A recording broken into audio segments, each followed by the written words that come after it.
আসসালামু আলাইকুম ব্যারিস্টার হাসান। ওয়ালাইকুম আসসালাম। স্পাউস ভিসার ফিনান্সিয়াল রিকোয়ারমেন্ট থ্রেশহোল্ডটা বাড়ার কথা ছিল, এই সম্পর্কে আপনার কাছে কোনো আপডেট আছে কিনা? আমরা জানি যে 11 এপ্রিল 2024-এ কনজারভেটিভ পার্টি যখন গভর্নমেন্ট হিসাবে কাজ করছিল, তখন তারা যে minimum income requirements for spouse visa সেটা তারা ইনক্রিজ করে 18,600 থেকে সেটা তারা 38,700 হওয়ার কথা ঘোষণা করে। এবং পরবর্তীতে আমরা জানি যে যখন লেবার গভর্নমেন্ট যখন ক্ষমতায় আসে তখন তারা এটাকে পোস্টপন্ড করে এবং তারা ঘোষণা দেয় যে এটা মূলত রিভিউ হবে এবং রিভিউ হওয়ার পরে তারা ডিসিশন নেবে যে এটা 38,700 হবে কি না।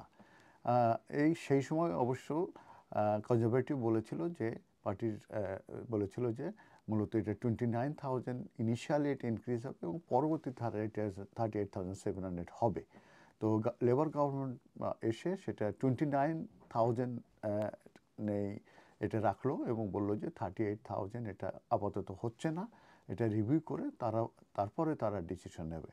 এবং তার পরিপ্রেক্ষিতে তারা যে ম্যাক যেটা আছে, মাইগ্রেশন অ্যাডভাইজারি কমিটি, যারা মূলত ইন্ডিপেন্ডেন্ট বডি, তারা হোম অফিস কিংবা গভর্নমেন্টকে ইমিগ্রেশন সংক্রান্ত ব্যাপারে তারা বিভিন্ন রিভিউ কিংবা রিপোর্ট দিয়ে সাহায্য করে যে এক্ষেত্রে সঠিক ডিসিশন কি হতে পারে এবং তারা মূলত রিকমেন্ডেশন করে।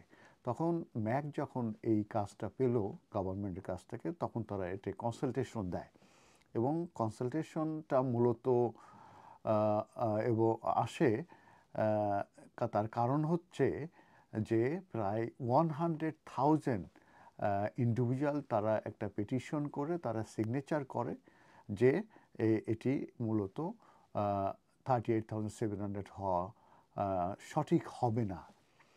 এবং এটার পরিপ্রেক্ষিতেই মূলত ম্যাককে কমিশন করা হয় যে এটার উপরে এভিডেন্স নেওয়া এবং এটা রিভিউ করা এবং একটি রিপোর্ট দেওয়ার জন্য। তো ম্যাক যে তখন সেটা কী করলো, তারা কনসালটেশন দিল এবং তারা 2,000 রেসপন্স পেল বিভিন্ন ইন্ডিভিজুয়ালের কাছ থেকে এভিডেন্স সহ। এবং এটা মনে হয় যে কোনো ইন্ডিপেন্ডেন্ট বডি এই প্রথম তারা এত বেশি পরিমাণ এই রেসপন্স পেল। তো ম্যাক এখন আশা করছে যে এটার উপরে পূর্ণাঙ্গ একটি রিপোর্ট গভর্নমেন্টকে দেবে এবং সেটা হবে এই সামারে। তো আমাদের যে minister for migration and citizenship, তিনি গত 23শে জানুয়ারি 2025-এ পার্লামেন্টে মূলত এটার উপরে একটা রিপোর্ট, এটার উপরে উনি বলেন যে এটি মূলত অপেক্ষা করছে এই গভর্নমেন্ট এই সামারে হয়তো এই যে ম্যাকের যে রিপোর্ট সেটা আসবে, সেটা আসার পরে মূলত তারা ডিসিশন নেবে।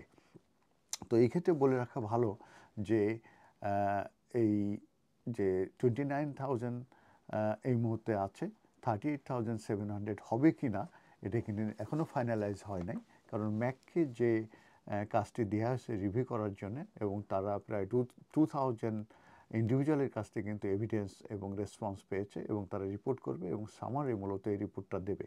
সেই রিপোর্টটা দেওয়ার পরে কিন্তু গভর্নমেন্ট সেটির উপরে অ্যাসেস করবে এবং সেক্ষেত্রে তারা ইম্পর্টেন্স দেবে যে প্রাইভেট অ্যান্ড ফ্যামিলি লাইফের উপরে যে এতে কোনো রকমের ইনক্রিজ করা সঠিক হবে কি না। আরেকটা জিনিস জেনে রাখা ভালো, সেটা হচ্ছে যে যদি এইটা ইনক্রিজ হয় কিংবা 29,000-ও যদি হয়, এই মুহূর্তে 29,000 আছে এবং যদি ইনক্রিজ হবে কি হবে না সামারে আমরা বলতে পারবো এবং আপনাদের কাছ থেকে আপডেট নিয়ে আসবো। তবে একটা জিনিস জানবেন যে 29,000-এ কিন্তু অনেকের জন্য হ্রাস হয়ে যায় ইনকামটা। কিন্তু কারো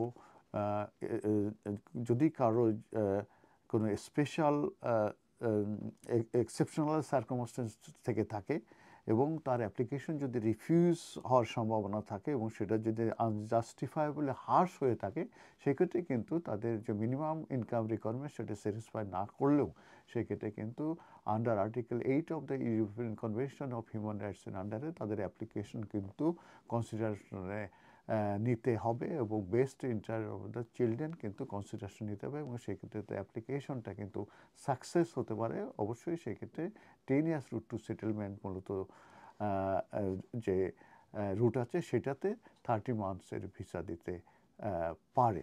তো এই মুহূর্তে আমরা জানি 29,000 আছে। ম্যাকের রিপোর্টের বেসিসে সেটার উপরে অ্যাসেস করবে, করে গভর্নমেন্ট ডিসিশন নেবে যে এই 38,700 হবে কিনা এবং সেটা সামারি রিপোর্টটা আসবে এবং আসার পরে গভর্নমেন্টের যে ডিসিশন হয় সেটা নিয়ে আবারও আপনাদের সামনে আসবো। ধন্যবাদ।